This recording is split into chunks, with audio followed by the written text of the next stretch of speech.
In this video, I'm talking about people placing, what it is, how to do it, and how it's done to you. If that sounds like something you want to learn about, just keep on watching. I'm doing a giveaway to celebrate 100 subscribers. I mentioned it in my last video, but no one entered, so no one won. All you have to do is subscribe to the channel and comment which video of mine is your favorite to win $141.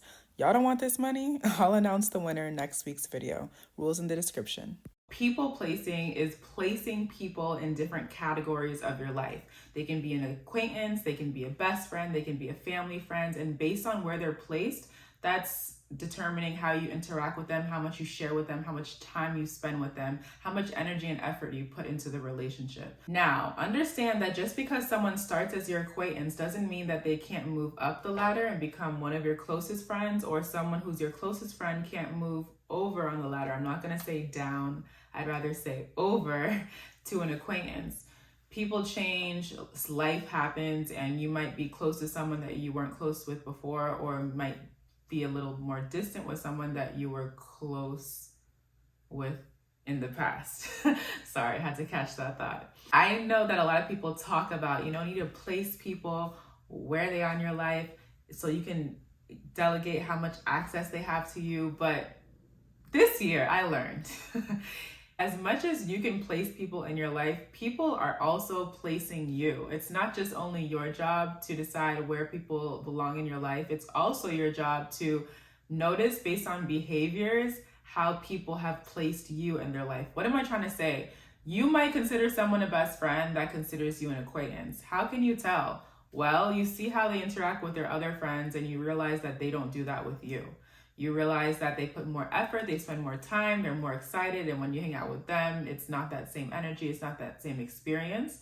And when you peep that, when you see that, I want you to visually put them in the same category they put you in. And I know that sounds a little petty, but it's the best way to operate to avoid being disappointed and managing your expectations in the interpersonal relationships of your life. For example, if you have somebody in your life who you consider a best friend, and you find out that they had a baby shower on Instagram, then they might not be the best friend to you that you are to them, because you would have been invited, you probably would have been part of it. And you can even gauge this by comparing it to other relationships that you have in your life, not by expecting one person to operate the same way your other friend does, but notice any relationship that you have that's healthy, that's seamless, that's easy, even when it comes to disagreement or conflict, that you guys resolve things easily, that no one's feelings are hurt, no one goes below the belt. See if that applies to other relationships, and if it doesn't, you can either have the conversation with the person by saying, hey, I've noticed that in our friendship, you don't A, B, and C, and I would appreciate it if you did, and I was wondering why you don't. Or B, if it happens repeatedly, if you've had that conversation and nothing has changed, maybe fall back a little bit. Maybe step back, give that relationship some time to breathe, fall back. And one of two things is going to happen. The person's going to be like, hey, what happened? I realized we don't talk as much, we don't hang out as much. They might notice.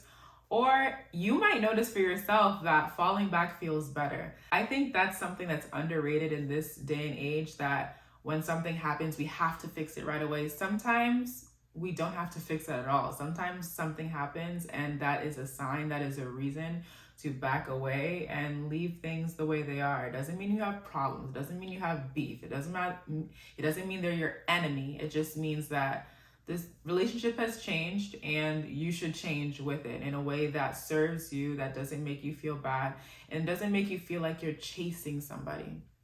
So, people placing, putting people in different categories in your interpersonal relationships so that your expectations don't lead to disappointment, and that you guys are both interacting in a way that makes you feel comfortable and fulfilled. It doesn't mean that everybody has to be your best friend, ride or die, I'll give you a kidney. Some people are just once every 4 months we go get coffee. Some friends are once every 6 months I come and visit you. All friendships are different, and holding everybody to the same expectation is only going to lead to disappointment. So when people place you in a category, please have a seat. Don't say, ooh, I belong here. No, you got me in the wrong seat. Just sit down wherever they have the seat for you, accept it, and operate with that in mind. Act like you know once you do. Please like, comment, and subscribe if you got something from this video, and comment below if you've ever been humbled by someone people placing you in your life. I'll share my story below in the comments. Until the next video, please be safe and act accordingly. Bye.